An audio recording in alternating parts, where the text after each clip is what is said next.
Good morning, ladies and gentlemen. My name is Owen Brennan, and I'm here today from the ECHA dissemination team.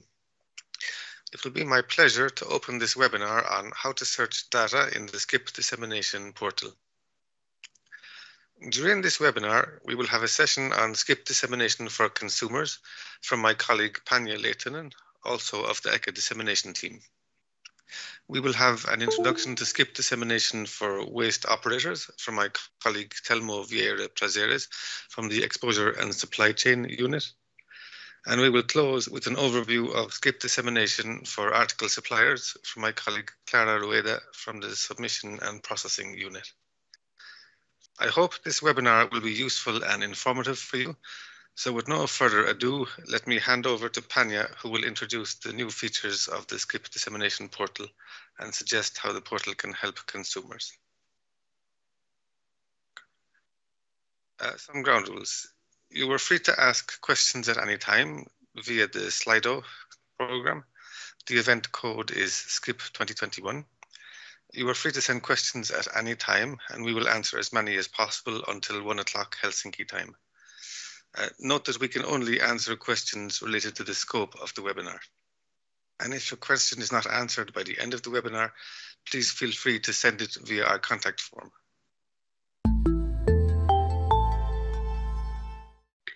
Good day, ladies and gentlemen. My name is Panja Lehtinen, and I am here today from the ECHA dissemination team. I will be giving you an overview to the public portal of the SCIP database and highlighting the improvements we have made in the latest release. We will be looking at a demonstration of the database, and I will walk you through the user portal. I will also explain how consumers can make the best use of the SCIP database public portal when searching for data on articles containing substances of very high concern that are on the EU market.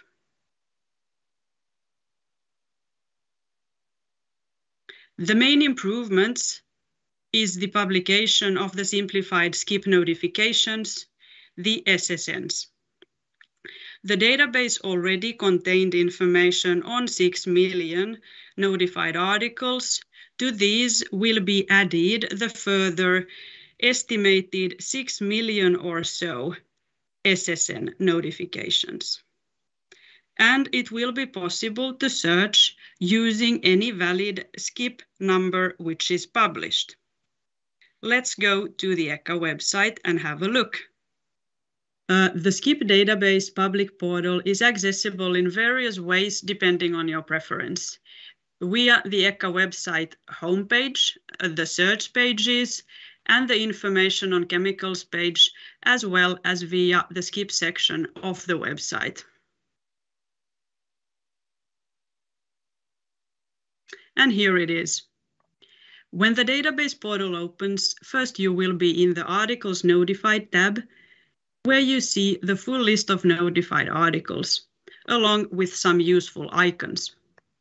This is the key part of the database portal. If you click on the search icon, the search features expand. You can see we have 6 logical blocks of search filters. ECHA recently made available a comprehensive video demonstration of the database, so perhaps you are already familiar with the key features. In this latest release, in the search by article identity, we have improved the search possibilities and added, for example, user-selectable logical operators. In the search operator, default option is AND, which means all of the identifier filters you provide must match. With search operator OR, you will get more results for which any of the filters you provide are matched. You can add as many identifier search elements as you wish, up to a maximum of 5. In each identifier element, you may specify an identifier, and may optionally choose to select a identifier type, for instance, EAN number. The search will intelligently try to match your search strings against the most relevant available and applicable identifiers, and the search results will be ranked by the quality of the matches found, taking into account, for example, exact matches first, then starts with, then contains, and so on. Please bear in mind, though, that many identifier types, including brand name, are optional. If some identifier types have not been notified to ECHA by data submitters, they naturally cannot be found by the identifier search. Another important improvement in the updated database is the newly added possibility to search by SCIP number. You find the search by SCIP number alongside the other blocks of search filters. It is crucial to note that SCIP numbers themselves are never published unless explicitly provided as an identifier by data submitters. It is also critical to note that the SCIP number search only works where a complete and valid SCIP number is provided as input. Lastly, please be aware that if a SCIP number is used as a search criterion, then there can be either one exact matched article as a result, or no match found, meaning that the entered SCIP number is either not published yet or is incorrect. We have now looked at the improvements made in the latest release of the SCIP database portal. In the next, I will explain how consumers can make the best use of the public portal of the SCIP database.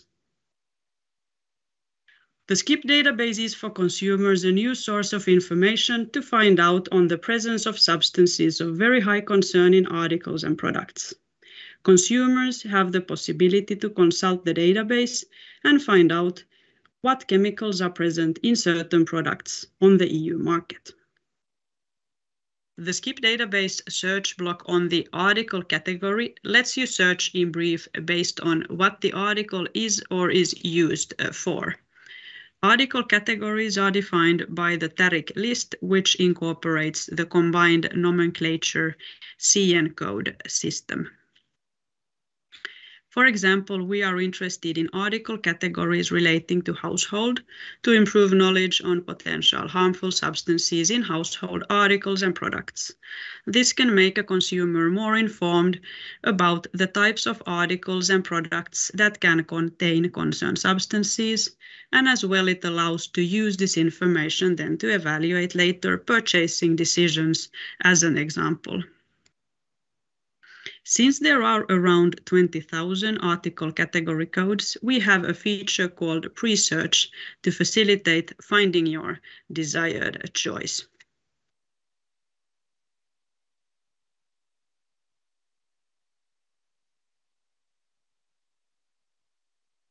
By entering the text string of interest, you can find any matching article categories.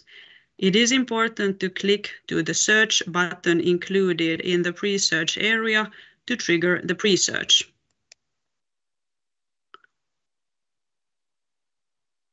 See how the pre-search returns highlighted all article categories where the description contains your text string.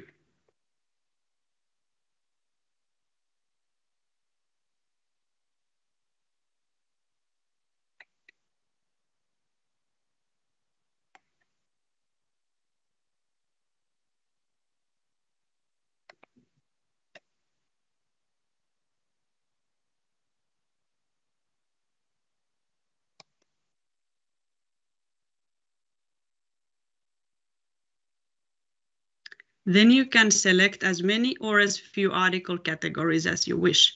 We have selected category on table, kitchen or other household articles of iron or steel, unenabled. When you have selected the article categories of interest, you are free to launch the actual article search by clicking the Enter key.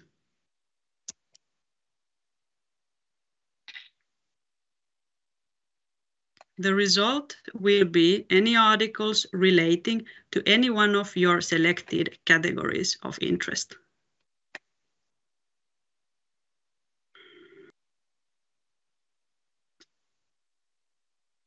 In the results table, you see per article the mandatory notified article name, along with any other optional identifiers which might have been provided by the data submitter. You will also see the article category with the CN code and descriptive text. Following, you can see the date on which each article was last updated by the data submitter. Lastly, through the eye icon, you can browse article notification details. The search results can help a consumer to improve knowledge of specific product types, highlighting where harmful substances are being used. The increased awareness reinforces the right to know which substances one may be exposed to. If we take another example,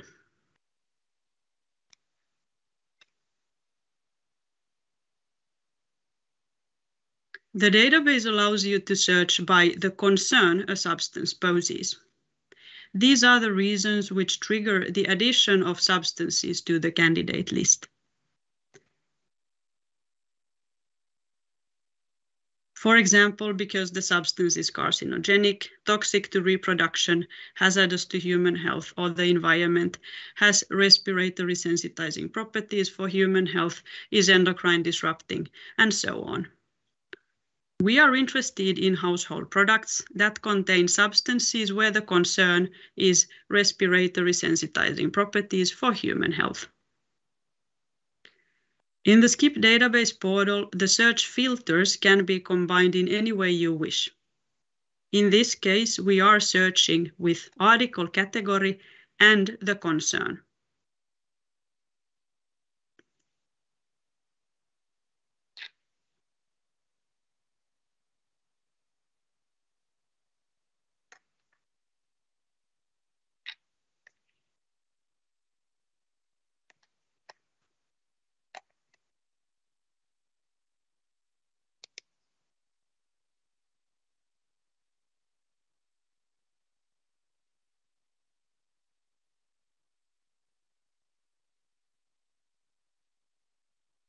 Between the different search blocks, the combination is always with AND logic.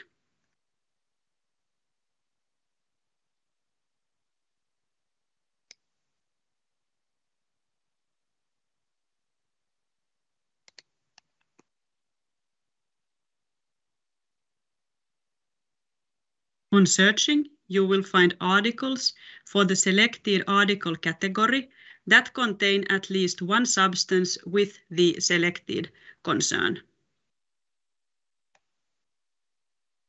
Note here that you can clearly see the search user feedback provided.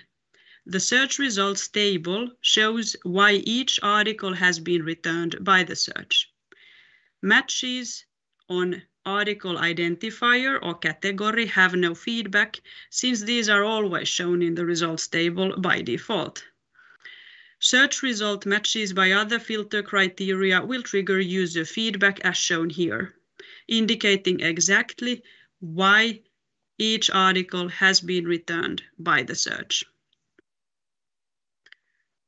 The results table indicates in the category of plastic tableware and kitchenware products that contain a substance or substances that have respiratory sensitizing properties for human health. Opening a random example. This is a garden tablecloth. Through the SCIP notification public details, the user is able to access information that can increase the awareness and empower to make better informed purchasing decisions. The increased consumer awareness of potential exposure to harmful substances can help the consumer to consciously evaluate choices. The fact sheet header starts with the article name along with any other identifiers that have been provided. There is also the candidate list substance or substances present in the article. In the main area of the fact sheet, you see on the left the structure of the article as provided by the data submitter. By clicking on the question mark icon, you have a help menu for using the article hierarchy, relevant especially for complex objects.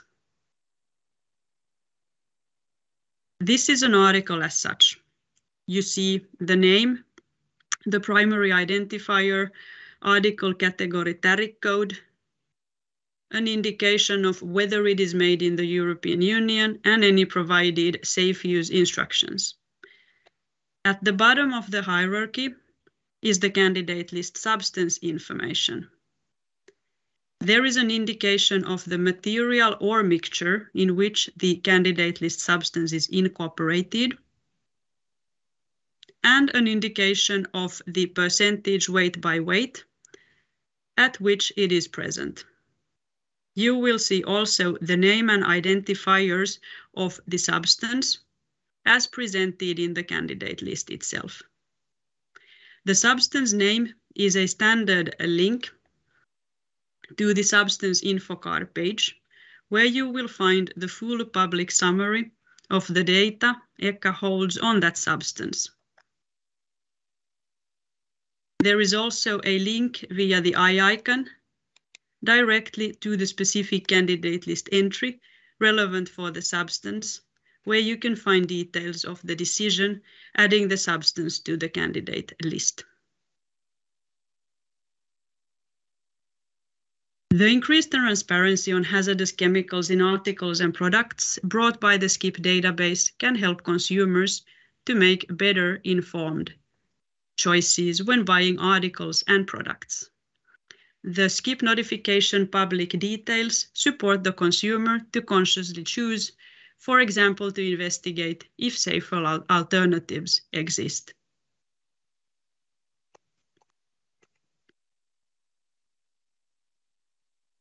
This illustrates some of the range of information that has been provided to date. Data submitters are free to update and refine their notifications at any time.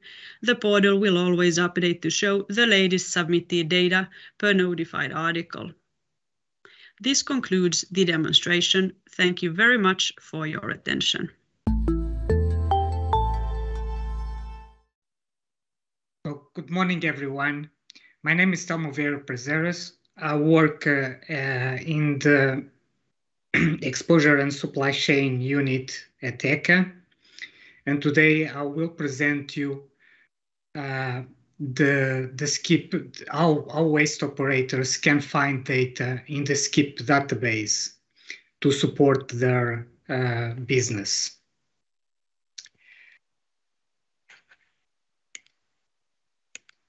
I will start by setting the scene and introducing the SCIP database to waste operators. Then I will show how waste operators can search for data in the SCIP database. And at the end, I will finalize with some conclusions. Now, setting the scene. As probably you know, the SCIP database has two main objectives as identified by ECHA. One of them is to push for substitution of substances of very high concern, the so-called SVHCs, and the prevention of waste containing those substances. This means that if there are no SVHCs in the waste or in the products, then we have safer products and cleaner material cycles. Another objective is to contribute to a more circular economy to improve the waste treatment operations. And this is done by improving transparency on the presence of SVHCs in articles and in the materials that they are made of. Based on these two objectives, the SCIP database can contribute to support the waste operations when the waste from articles resulting from articles at the end of the service life can be treated or improve their treatment. It is also important to say that, to mention that waste operators are an explicit target group mentioned in the revised Waste Framework Directive for the SCIP database. And the SCIP database related provisions in the Waste Framework Directive in themselves do not impose duties on waste operators. So how can the SCIP database support waste operators?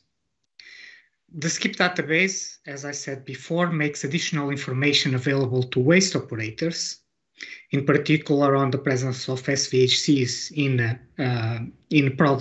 articles and products. For instance, for waste operators to find which products and their components contain or may contain SVHCs when they entering the waste stage at the end of their service life. It may also support compliant reuse, identification of concerning sources of waste, and the use of cleaner waste sources by improving the segregation of waste containing these hazard substances in waste collections, disassembling, and sorting operations. It may also contribute to lower the costs for the necessary chemical analysis of wastes that usually are needed to comply with the waste legislation. It may also contribute to drive waste management decisions and promote innovation.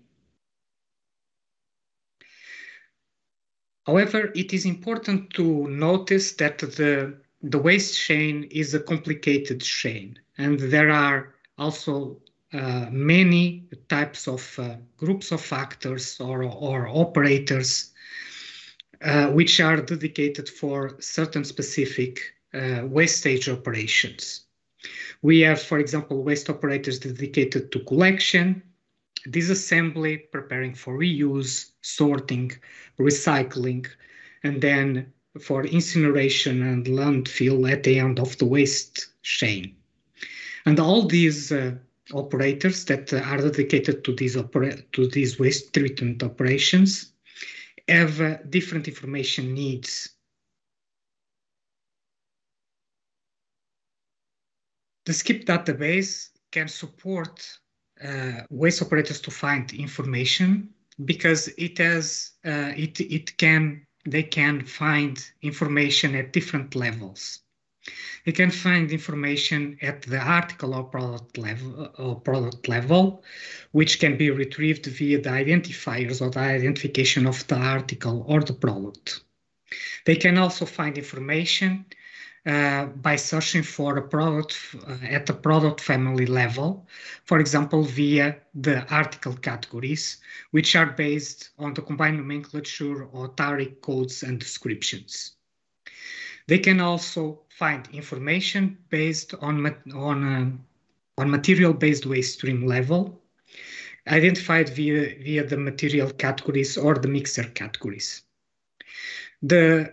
At these different levels, we have identified based on our assumptions that, for example, information at the article or product level can be mostly useful for operators dedicated to preparing for reuse or disassembly. Information at the product family level can be useful for waste operators dedicated to collection, but also for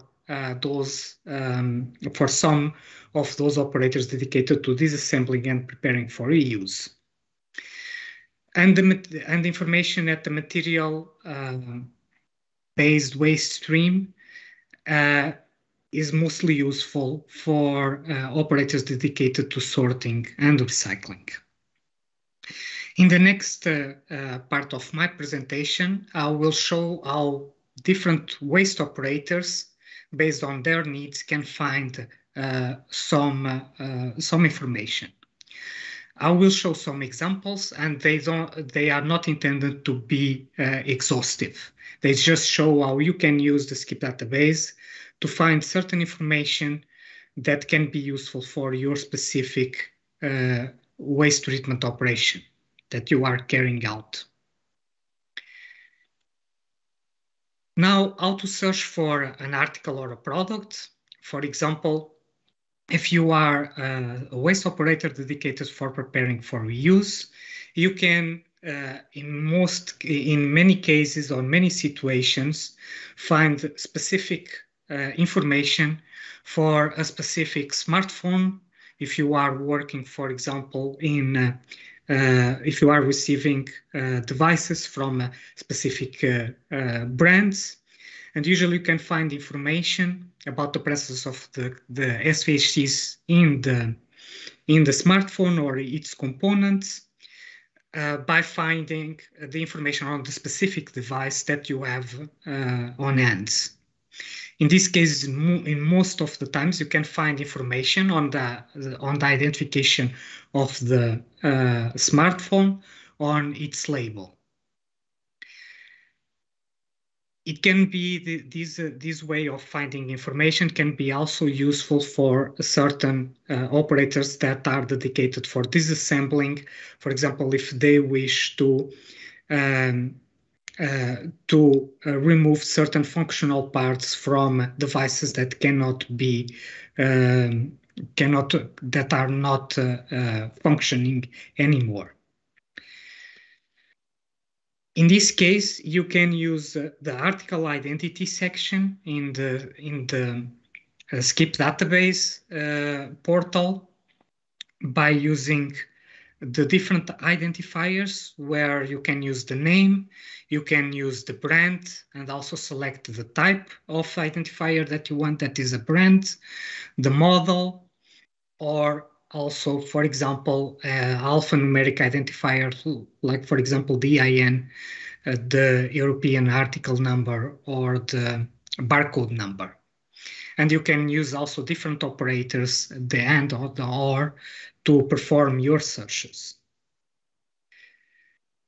Now, for looking for example, for the needs or the assumptions of the needs for certain actors that are dedicated to collection and sorting, some of these waste operators can find information at the family of products level, using, for example, the article category, which is based on the combined nomenclature or the tariff codes and descriptions, as it is shown in the slide. And for example, for smartphones, they can find the specific code, usually telephones for cellular networks. And jointly, they can, for example, use also on the article identity the name of the family of the product, or the name of the product which belongs to the family that you are looking for.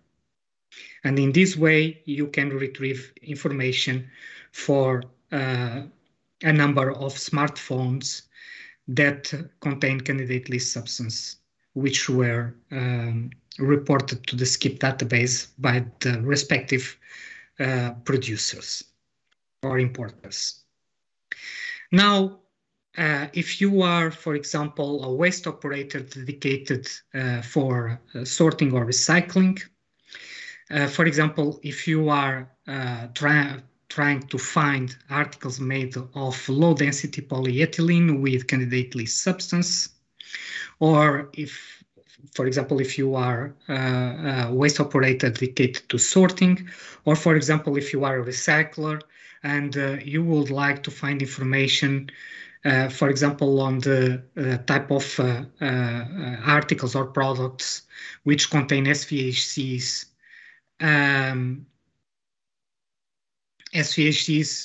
in components made of low-density polyethylene. For example, if you are recycling low-density polyethylene, you can find the typical products or articles which use low-density polyethylene, which contain candidate list substance in their production process. And in this way, you can find different types of articles and the type of product of substance and the common substance that are present in those articles and therefore present in this material, the low-density polyethylene. Another example, for example, if you are dedicated to sorting and working, for example, with resistors and their components made of not specified non-ferrous metals or their alloys, you can find specific information on resistors that may contain, made of this material, that may contain candidate list substance. Or if you are recycling, for example, non-ferrous metals and their alloys that you know that they are coming from resistors, you can also find information of the typical substance that can be present in those type of materials. And how you can find this information, you can use the material and mixer category and select the respective material category. In this case, it will be other non-ferrous metal and alloys off. And you can also identify the type of products that you are looking for, in this case as the source of the material which contains the candidate list substance, by using the article identity and the article category as I showed in the previous example. At the end of your search, so when you conclude your search, you will get a list of your searching results, which can be one result or more. And if you want to find more specific information, you can click on the eye icon under the details column. And then you are led to the fact sheet, which contains more detailed information available to you as a waste operator. The fact sheet is divided in 3 parts. So the fact sheet summary, which contains identification of a product, the substance present, and also the link to the safe use instructions. Then you have on the left, in the lower part of the fact sheet, you have the article or product tree, where you can navigate through the hierarchy of the product that you are finding. For example, in this case, a watch, where you can find the different components and subcomponents of this watch. And on the right side, you have the fact sheet body for each, for the product, so the watch, or for each of the components or subcomponents when you click over them. Then when you are looking for a component, for example, of the watch, in this case, for example, for the battery, and you click on the substance that is contained in this component, the battery, you can find further information about the substance, the hazard endpoint that led to the inclusion of the substance in the candidate list. For example, the substance 1,3-propanosyltone is carcinogenic. You can find information about the concentration range that the substance is present in the batteries. And you see that this substance is present in the electrolyte of the battery. So with these examples, I just show you how you can search for information in the SCIP database. These examples are not exhaustive, and they can also be used to refine further searches with other search criteria, as for example the name of the substance, or the substance that you are looking for, or more specific information about the products that you are looking for, or the hazard properties. So as a conclusion, I would like to finalize just to highlight that, as I have shown in this presentation, you can find, as a waste operator, you can find information for a large variety of articles or products with SVHCs, which can reach the waste stage at the end of their service life. And this is already available in the current database, but because the waste operators are a diversified group of users with different needs, it is still need to work and collaborate further with waste operators in order to explore the potential of the SCIP data to bring added value to the waste operators. Thank you.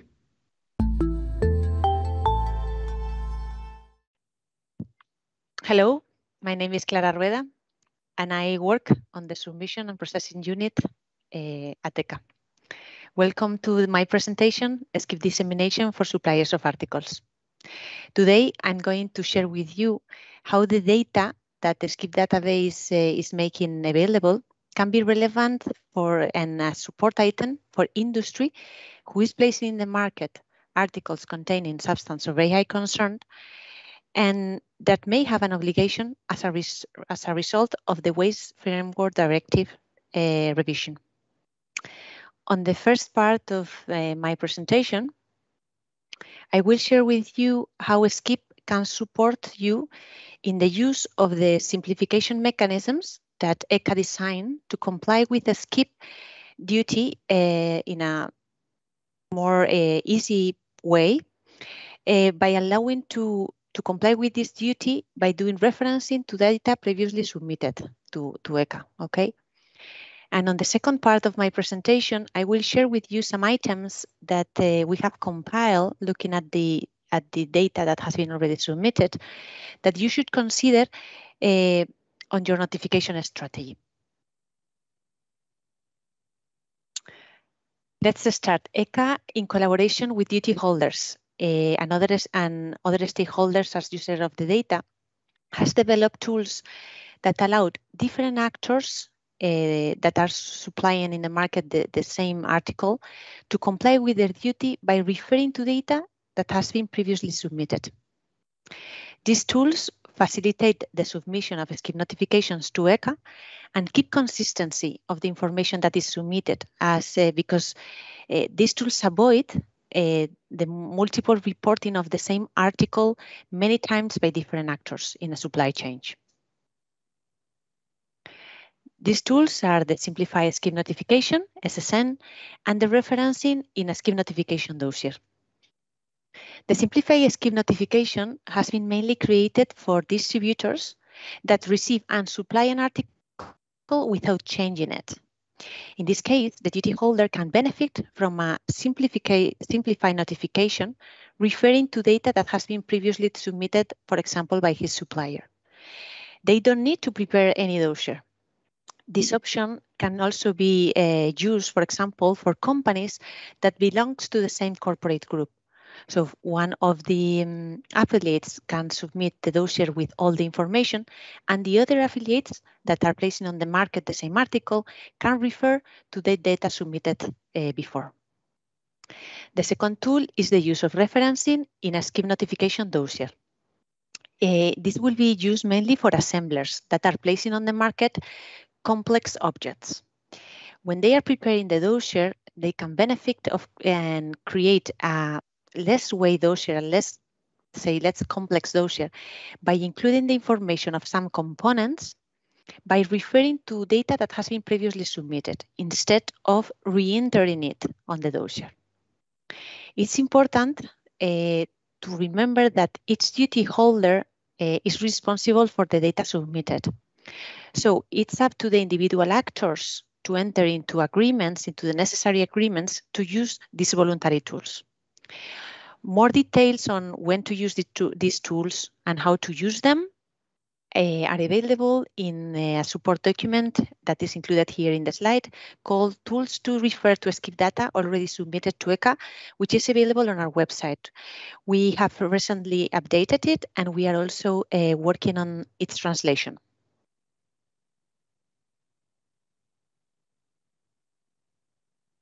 I'm going to give you an overview of these two tools that I have just mentioned.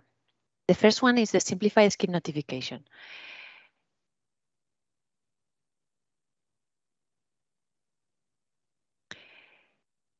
Here I include one hypothetical case. Okay, here we can see different actors of a supply chain placing on the market the same bicycle. Okay, so how a simplified skip notification works?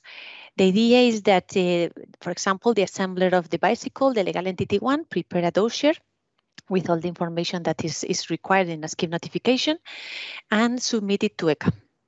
After the successful submission of this notification, this company, this assembler of the bicycle, will receive an skip number. Okay, if he wants to support his clients, in this case legal entity 2 and legal entity 3, to use the simplified skip notification, he needs to provide them the skip number that he has received from ECA. For example, as part of the safe use information that he usually share with them related with the REACH Article 33.1. Then the other legal entities, legal entity 2 and legal entity 3, can use this skip number and submit it to ECA without the need of the creation of a dossier. Okay, and after the successful submission, they will receive a new skip number. We have also developed a feature to allow bulk notifications of a skip number, so you can submit many skip numbers in one step, and also this can be done also for many legal entities at the same step. Okay, this, for example, maybe can be useful for this use case where big conglomerates or and companies want to use SSN. Okay. The other simplification strategy is referencing in a skip notification dossier. Okay, here again another hypothetical example. We have a legal entity 2, which is an assembler of a bicycle, and he is preparing the skip notification for his bicycle. Okay, so he's taking the information, compiling the information that he needs to submit. In this case, if his supplier has already provided the information of the will that he is supplying to him, his supplier can provide the skip number of this notification of the will, and the legal entity 2, the assembler of the bike, can include this skip number on the dossier to create the skip notification.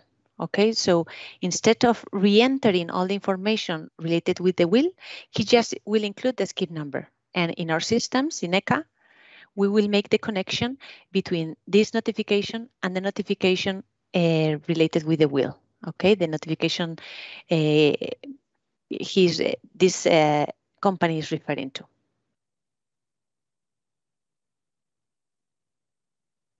Now that we have started to make the data that we are receiving public, before using these tools, we suggest you that you first look at the data that has been previously submitted, okay, and how you can do that. Recently, we have released a new feature in the SCIP database that allows you to search the SCIP notification of your supplier, the SCIP notification that is related with the SCIP number that you are receiving, okay? How to use it? So first, get the SCIP number from your supplier, okay? Second, access the SCIP database. And then when you access to the SCIP database, you need to click on the magnifying glass to open the search section, search area, and type in here in the SCIP number area the SCIP number that you have received from your supplier. And finally, you click on search. The system should display, if the SCIP number that you have submitted is a valid one, the system should display the article notification that is connected with this SCIP number. Okay, here I just include one example. So you will receive the notification that is related with this article. The article name. You will see the article names, the other identifiers. You will see the when the most updated information has been submitted for this article. And then by clicking on the eye, you can have access to the more details of the article notified. How it, I mean, I want to show you how it works in the hypothetical example that we have seen before. Okay, so here we have this is the use case of the simplified scheme notification. As we were mentioning, there are different actors: legal entity 1, 2, 3, 4. All of them are placing on the market the same bicycle, okay, without modifying them. And all of them are doing referencing. So the legal entity 2 have do SSN, have referred to the information that has been submitted by the assembler of the bicycle. The legal entity 3 is doing referencing to the information that the legal entity 2 has submitted, which is already a referencing one. Okay, and in the same way, legal entity 3 and legal entity 4. What I want to bring here is that when searching by SCIP number 1, SCIP number 2, SCIP number 3, all of them are pointing to the same information, the information that has been submitted by the assembler of the bicycle. The most updated information that this company is submitting is the information that will be displayed in dissemination, okay, that will be available in the SCIP database. On my second part of the presentation, I want to focus on giving you some tips. Some tips on the for the notifiers, okay? And we encourage you to start to see how your data looks like in our webpage, okay? We have received incredible volumes of notification, and we congratulate for the great job you have already done. But we are starting to look at the data, and we are starting to compile some items that we suggest you review on your SCIP, on your notification strategy, to make sure that your notification strategy is really supporting the SCIP objectives, and to ensure that you are not disclosing any sensitive information, okay? The first tip is to encourage you to check that the information you are providing is clear and understandable for the users of the data. Think on the waste operators, on the consumers, on other interested parties, okay, like authorities. Remember that the information that you are submitting needs to ensure a correct identification of the article you are placing on the market. And we have seen in many cases, when looking at the notification, it's quite difficult to understand which is the article that corresponds to that notification, okay? The notification also must include a proper identification of the substance, the concentration range and its location. Provide details also on the material and mixture category where this substance is contained, okay? And finally, ensure that the proper safe use information of the article over the whole life cycle of the product, including the waste stage, is reported, okay? Have in mind the SCIP objectives. SCIP aims to provide transparency for waste operators to drive waste management decisions, to consumers to allow informed purchase choices, and to support authorities maybe to define better waste policy decisions, among others, okay? Now I want to give you some tips related with the sensitive information. In a SCIP is considered sensitive information links between actors of a supply chain or information on supply sources. In order to keep those principles, in 2019, at the beginning of the SCIP journey, we already put in place some rules, okay? The first one is that the SCIP will not disclose the relation between a notification and its submitter, okay? And the second one is created at identifiers level, okay? ECHA will not disseminate the information provided on some specific fields at components and subcomponents level, okay?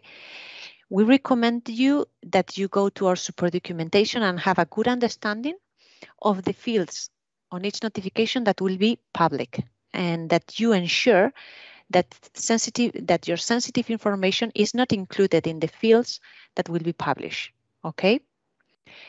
Second point, special remarks when using referencing. Okay, because we encourage you to work in a collaborative way, to have a good understanding between the data that has been submitted by your supplier and your data.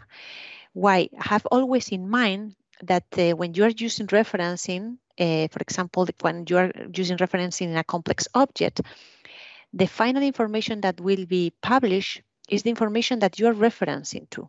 Okay, so you have to make sure that this data is not providing any sensitive information for you. Okay. Finally,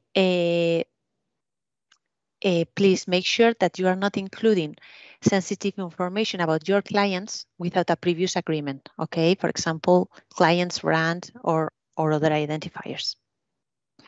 More details about these tips can be accessible here on these links. Okay, one is the support document, which is included in our support section, and the other one is a presentation that we did 1 month ago in the Safer Chemical Conference. Finally, I want to end my presentation suggesting to you that you follow us. Okay, you follow the SCIP pages to be updated. We include usually news which we think are useful for the for the SCIP audience. You can subscribe to our email notifications, and we ask you to help us to spread the message. If you see that your suppliers are not really starting and they are not really providing your SCIP numbers, maybe you can share with them some of this support documentation, which is already translated in the different EU languages, to support them to have a better understanding of their duties. Of course, I want to also inform you that we are working on the translation on many documents that we have already published and that we have been working on updating them. Okay, you have also here the links of some question and answers, or also the link to contact us if you have any other questions. That concludes my presentation. Thank you for your attention.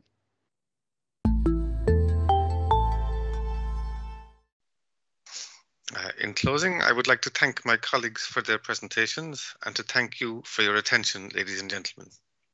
I hope this webinar has proved useful to you and shows you some of the possibilities of the SCIP dissemination portal.